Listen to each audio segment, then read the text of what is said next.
블로그 주소를 보면은 단 한 개도 같은 블로그가 없습니다. 안녕하세요. 로이어드 시크버터 조사장입니다. 오랜만에 다시 왔습니다.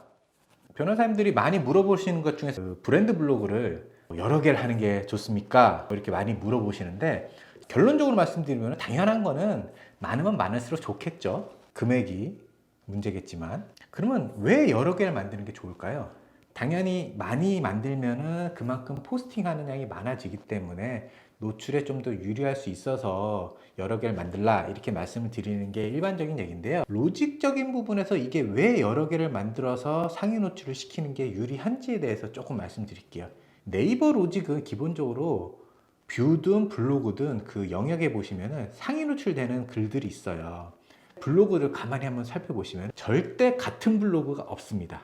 지금 당장 검색해 보세요. 예를 들자면은 뭐 대구다. 그러면 대구 변호사든 대구 이혼 변호사든 뭐 대구 형사 변호 메인 키워드들의 글들을 네이버에서 검색했을 때 블로그든 뷰든 영역상에서 1페이지 안에 있는 글들의 블로그 주소를 보면은 단 한 개도 같은 블로그가 없습니다. 이 얘기는 무엇이냐? 과거에는 한 키워드 내에서도 같은 블로그가 글이 여러 개가 있었어요. 제 블로그가 상위 노출이 잘 되는 블로그예요. 그래서 대구 변호사로 글을 한 서너 개 썼어요. 그러면 그 서너 개가 다 1페이지 안에 노출되는 경우가 과거에는 있었습니다. 그러나 현재는 여러 가지 문제가 있고 폐단도 있고 하다 보니까 네이버 로직이 많이 바뀌면서 같은 블로그 안에 같은 키워드는 노출이 안 되는 형태로 로직이 변경이 된 상태예요.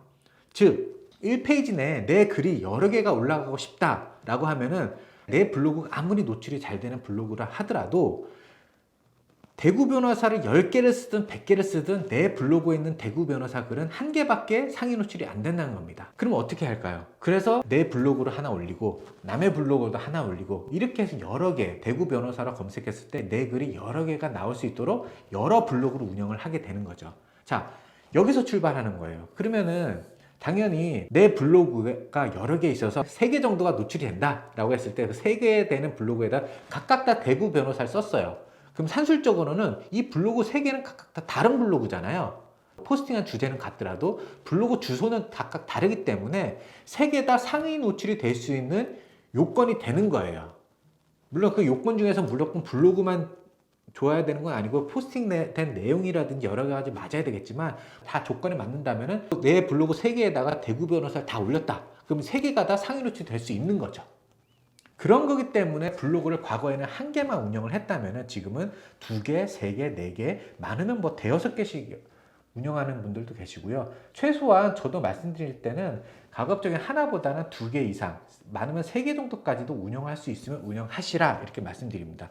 네이버 로직 특성상 같은 블로그 내에서 같은 키워드는 잘 노출이 안 되기 때문에 저기 몇 페이지 뒤에는 상관없죠. 1페이지, 2페이지 정도가 가장 중요한 거니까. 근데 그 중에서도 1페이지 내에는 노출이 잘 안 되기 때문에 기본적으로 여러 개 블로그를 가져가라, 이렇게 말씀드린 거고요. 또 하나는 궁극적인 이유일 수도 있는데요.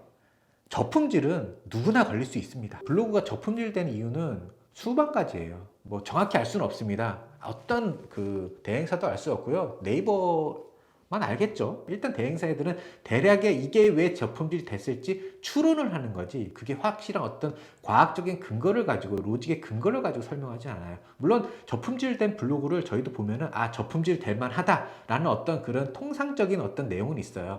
포스팅된 내용들이 굉장히 저급한 내용이라든지 저희가 블로그를 운영할 때 하지 말아야 되는 몇 가지 주의사항들이 있거든요. 그런 걸 했다든지 그런 걸 했을 경우에 저품질이 좀 잘 되긴 하는데, 그런 걸 했다고 무조건 저품질이 또 무조건 된다, 이것도 아니거든요. 그리고 그런 걸 안 했다고 해서 저품질이 무조건 안 된다, 이것도 아니에요. 멀쩡히 잘 운영하고 있는데 어느 날 갑자기 저품질이 될 수도 있고, 대충 막 운영을 하고 몇 년씩 운영했는데도 저품질이 안 되고 지금까지 잘 노출이 되고 있다라고도 할 수 있어요. 심지어는 한 달, 2달밖에 안 된 블로그도 저품질이 되는 경우가 종종 있습니다.